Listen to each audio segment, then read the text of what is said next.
Okay, now we are ready to move to the question and answer portion of this panel that has been dealing with our congregations and the changes that have to be made have had to be made because of the pandemic. So I am excited to start. We have a couple of questions. A reminder to the audience, you can still submit questions, and you may submit them to the Google Doc or go ahead and put them in the chat box. Sometimes if you put it in the chat box, it gets lost. So it's better to put it in the Google Doc. But we are happy and excited to have our panelists come back so that we can ask them questions and hear their discussion around the questions that you have. Thank you so much. Welcome again to all of you. So happy to have you all here. We have a question that is directed at Lauren, but I think that it's an interesting question for all of you. And the question is, it sounds like the pandemic has served as a God-given intervention for us that explains يخرجونهم من الظلمات إلى النور. Or in English, for our audience members who don't speak Arabic, to that which takes us out of darkness into light, which is a very positive sort of spin on the pandemic. And I think all of you have mentioned ways that this has been true. So Lauren, would you like to start? Do you have any comments on that? Yeah, I mean, I think that in many ways, I'm hopeful that that's the case. I do think that part of like what spiritual care looks like is holding tremendous hurt and tremendous pain that's resulting from the isolation that people are in and going through.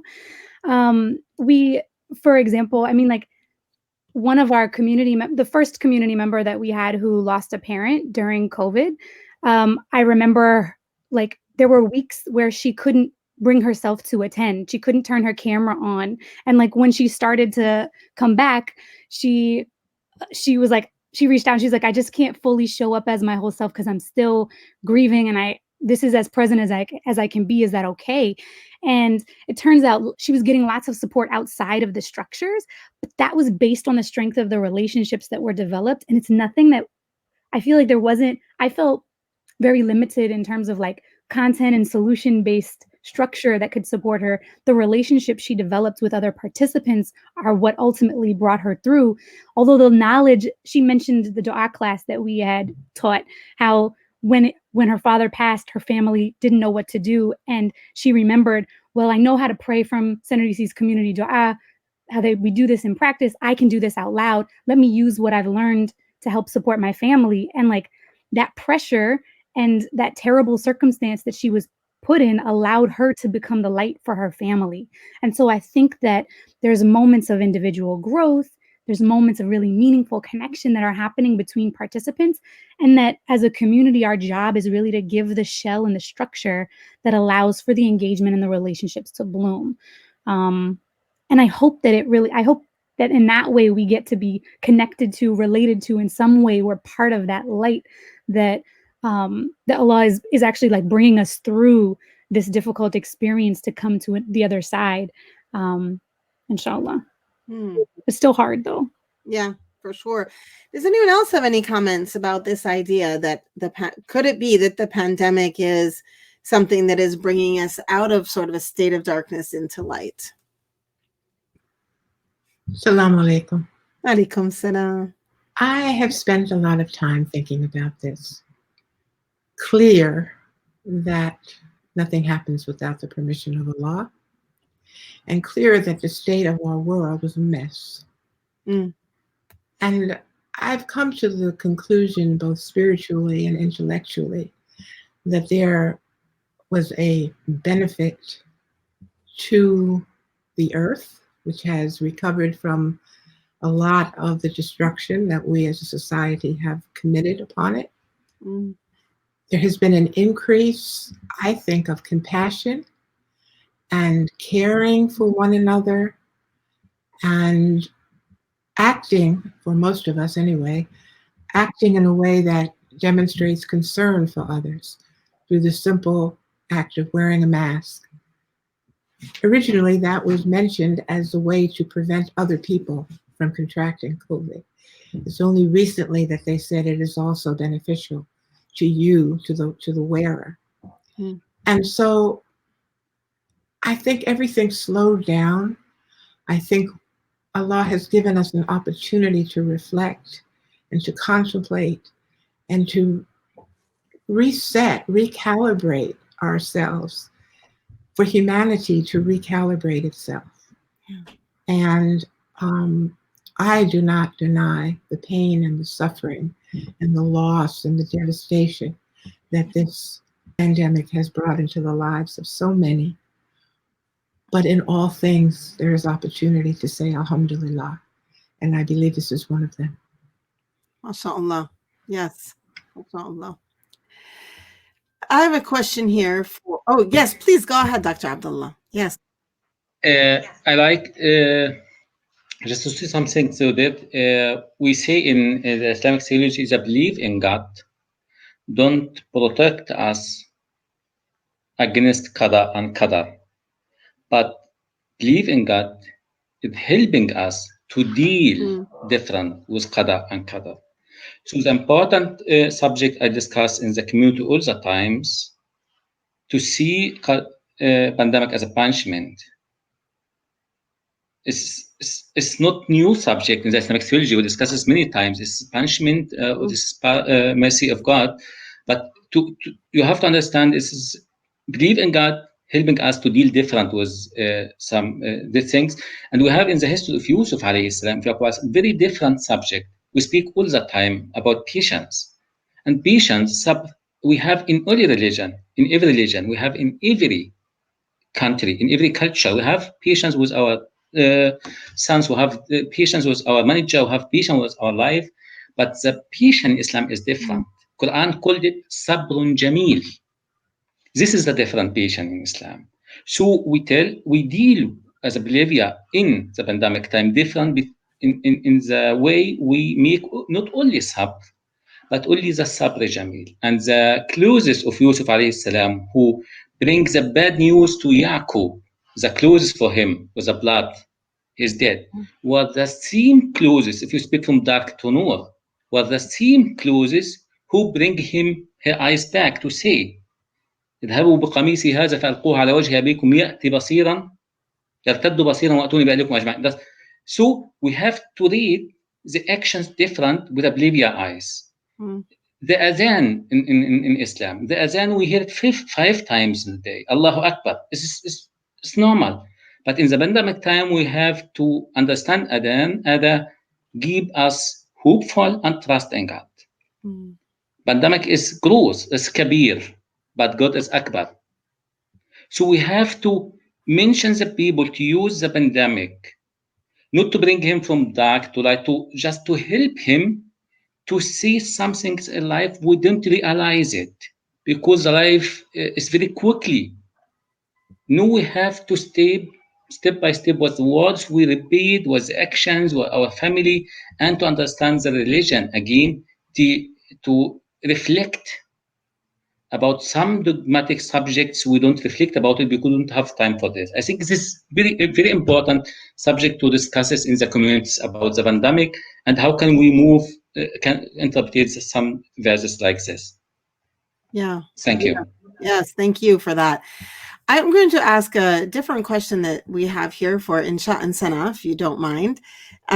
This is a more practical question. And the question is, you remarked, or you talked about in your Ramadan programming, making it easy. And I'm thinking also, referring back to the concept of making it easy for our elders, how important that really is, that you mentioned that one way to make it easier was to use the same Zoom link. But when using the same Zoom link, you run the risk of Zoom bombing. So how do you recommend keeping the space safe while maintaining easy access? So I think the answer to this is that the Zoom link was only shared in a set group of people, so it wasn't posted publicly. So if you have the Zoom link posted in public, then it is open to people to come in, but it was shared with specific groups of people. So in this situation, it was our family. And you can also use a Zoom meeting that has a password. And there are different ways to limit who can come in, such as using a waiting room. So that's what we did. We used a waiting room, and I would individually let people in. And like that took a little bit of, there was a little bit of a learning curve for some of our participants who are new to Zoom, who are like, why am I in a waiting room? They would be texting us like, let me in. But that's part of transitioning into a digital environment. Yes, go ahead, Lauren. You're muted, though. You'll have to unmute yourself. Thank you. I was going to just co-sign on definitely using a password. We actually, on a slightly larger scale for our community, we have a online registration where people have to fill out a form that like includes, tell us a little bit about yourself. So there's like extra barriers to gaining access before they get the link. And we also keep a same link and use a password, which we have the ability to change intermittently to then distribute to people on a shared platform, whether you use like WhatsApp or Slack or something like that, to be able to communicate out. But definitely feel like using the same link has been really helpful, especially to cultivate regularity and familiarity with, and ease of joining. Yeah. Okay, I have another question that I think can be addressed to all of you. All of you have talked about different ways of creating community in digital spaces. For example, Dr. Abdallah talked about families that were creating a mosque at home and their preparedness for that. We had a discussion about iftar at home. I think Lauren and Insha and Sanaa talked about that, iftar at home, and also the struggle really of elders to access digital spaces when they're at home. So the question is, what are some creative ways that we can bridge this gap? How can we have tea together, so to speak? How can we, especially more than just everyone make your tea at the same time? You know, like what can we do to do those things together? How are families prepared for that, creating a mosque at home and including, for example, the elders in their mosque who maybe can't be with them because of the pandemic? So whoever would like to respond first, this is directed to everyone and anyone who has a creative idea at addressing this really difficult bridge to build.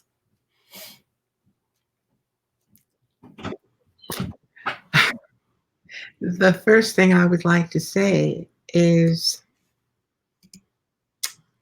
that from the perspective of elders who live alone and who do not have other Muslim family, I want to encourage others who set up family groupings like that. If you're going to have a mosque, or you're going to have iftar, you're going to have any of the beautiful rituals and practices in our deen on social media, that you reach out, that you go beyond your immediate family and try to include someone who otherwise would be completely alone. And I don't know if it's feasible, but I wonder if there could be some sort of a cadre of graduate students, for example, who get themselves tested and who are able to go into the home of various elders and teach them how to use the computer if they have one. And if there are organizations or people who can reach out to foundations or charitable organizations to donate a computer to an elder. And I can tell you from my own personal experience, this was even before the pandemic, my computer died. And someone in my masjid bought me a MacBook Pro and donated. I still don't know who that person was. Wow. But that has allowed me to do so much. And I know that people would do it if they were approached and the need became known. And so I think we have to look beyond our own immediate families sometimes. And once there's an assessment of what people need, I think there are folks who will respond generously in our community. Very, very important point. Thank you for I that. want to add on, this past year we focused so much because we were only 2 months into the pandemic. We focused on preserving ties that already exist. I think, like you mentioned, it is very important now to create new ties and bring more people in and expand the ties in our community. Yeah, I think that's really important. Something that definitely we had to work on with our Muslim Student Association on college campuses is that there are so many new students coming in, and they had no sort of like emotional affiliation with the campus, and so it's like similar to what we're going to be facing in the next like few months is that we need to be able to bring people in who haven't already met each other, who haven't interacted with each other yet, and so how can we bring newcomers in? And I think just like consistent programming is just really important for that, and reaching out to people individually, that really helps. Yeah. Okay, thank you. Lauren, Dr. Abdallah? Yeah, thank you, Ismail, for this question. I think it's very complicated situation, and the question. I have seen you speak good German. You speak the names of the German cities very well, Tübingen. So I can tell you we have something in the theology in Tübingen we discuss it. This is called praktische Theologie or the praktische Hermeneutik. It's like practical hermeneutic. And this is different than the fiqh. Fiqh is practical hermeneutic to try to deal with the text and find some answers for the heikel questions. And if we like to look for some solution for this way, we have to see as a phrase that Islamic from the organic here is a religion who dealing with the community. Even something you do special like zakah, you have to look in your context who is poor to give him at yourself zakah. So you have to deal, you have to keep a contact with the people. So it will be only not change in the mosque, in the community, but it will be changes in our understanding for some subjects in the Islamic theology too. And I think this is important subjects that the Muslims in the different countries with different contexts to deal together. We have some good examples now. Maybe we have to deal more together in Western to find more practical answers for the long time. Because I think we will not go back to the last time before pandemic, what the function of a community, what the function of mosques had. I think it will be changed in the next time too. Yes. Yeah, very important. Thank you. Lauren, do you have anything to add?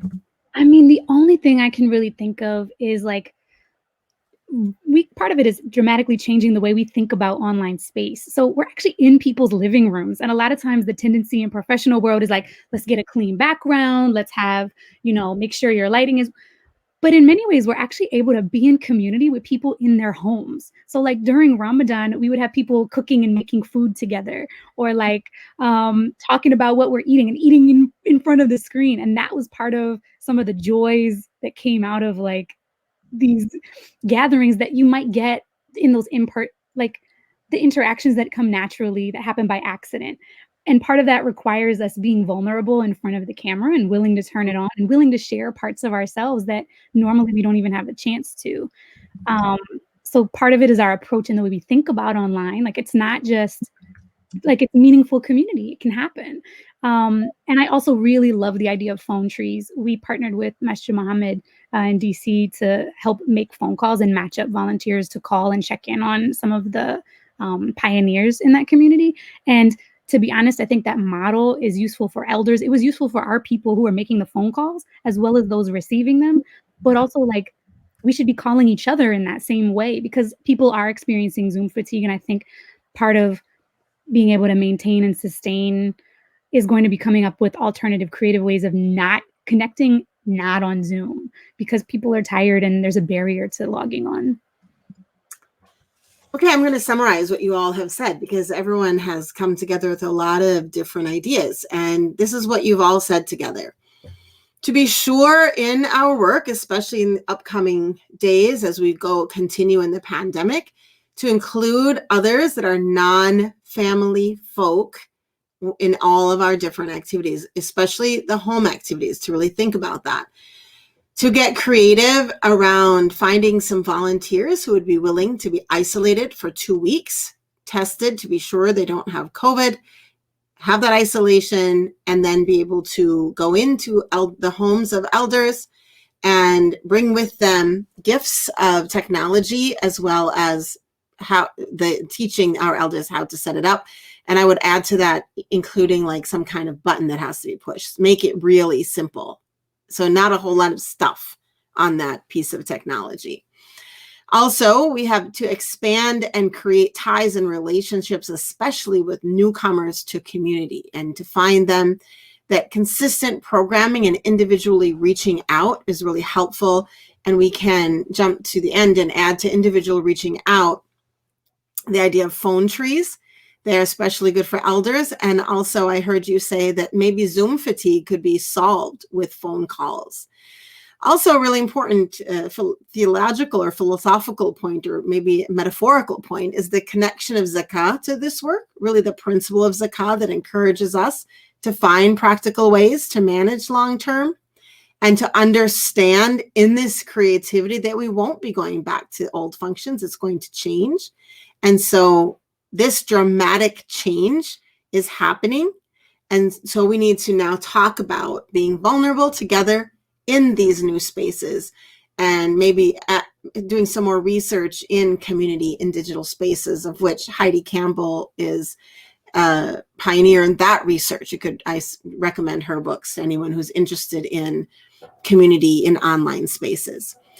There are a couple more questions. I do want to just bring up a couple of them. 2 people who are talking about feeling empty, hopeless, and depressed. And all of our questions are anonymous. So I just want to, and I've received permission to be able to do this. I want to say to anyone who is, so of these 2, one of you seems to be homeless. And I want to let you know that at Rabata, we do have a program that can help you.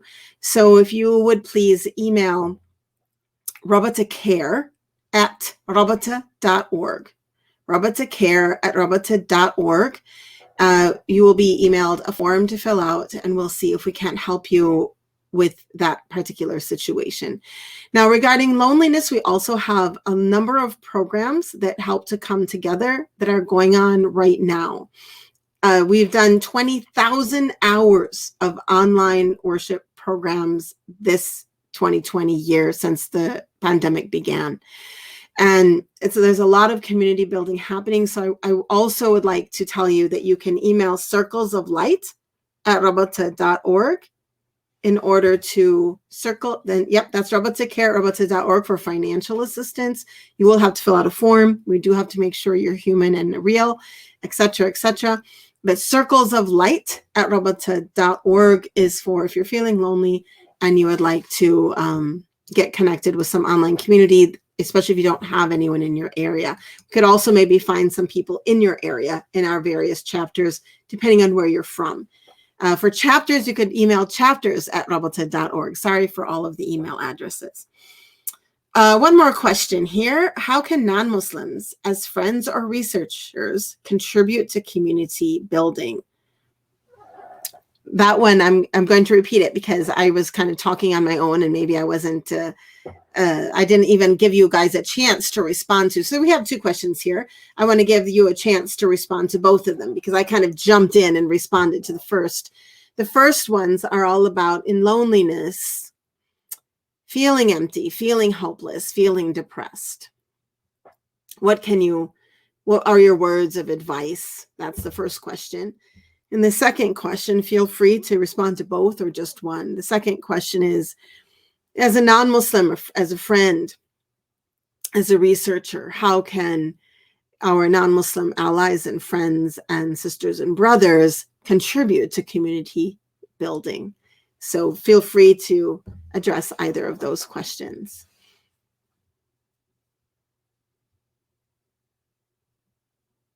And remember to unmute. Hajja Ashaki, I would love you to hear what you have to say. Thank you. I would like to hear Dr. Mahmoud Abdallah. I want him to help me when I get depressed, and I do get depressed, and I do feel sad.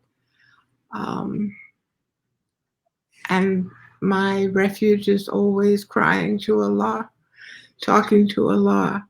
Zikrullah helps me tremendously.